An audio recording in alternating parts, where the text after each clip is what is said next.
Okay, so Poisson distribution. First thing to mention is that it's a discrete distribution, very, very similar to binomial. So when it comes to calculating your probabilities, yes, you've got to go to the Poisson component of your calculator instead. However, the thought process about your number line and making sure you get those exact correct successes, it's exactly the same in that respect.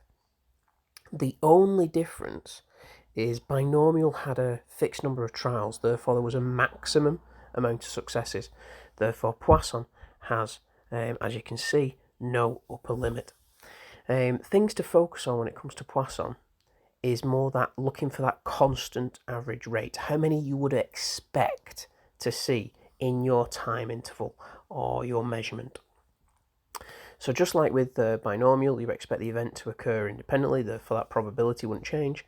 However, here you don't have a fixed probability, you just have an amount that you would expect, a constant average rate, so to speak. But yeah, limitless. A couple of examples as to whether you can consider whether would it be a Poisson or not. And here you can discuss how the constant average rate would differ because it's busy or not busy.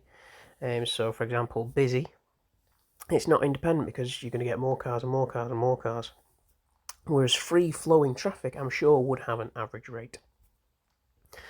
Over the 24-hour period, that's kind of okay as well. The only issue there is if you were picking minutes within the 24-hour period, that would not be a constant average rate. But daily, you'd assume to be the same. But let's face it, weekend traffic is a little bit more busy than say weekday traffic.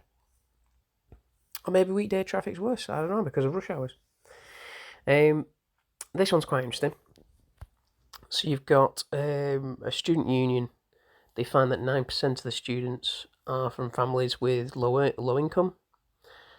And they're asking about what is a suitable distribution in this case. Now, a bit of a red herring, but considering we're talking about Poisson, first thing we notice is that proportion. So actually it's going to be a binomial instead. This question makes me laugh that we put this in the class notes.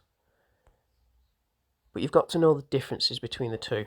If you've got a proportion and a fixed number of trials, so from those 10 I would expect 9% to be from low income, it's actually a binomial.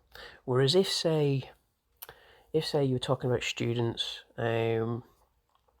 which were late, yeah, you'd expect 3 a day, something like that.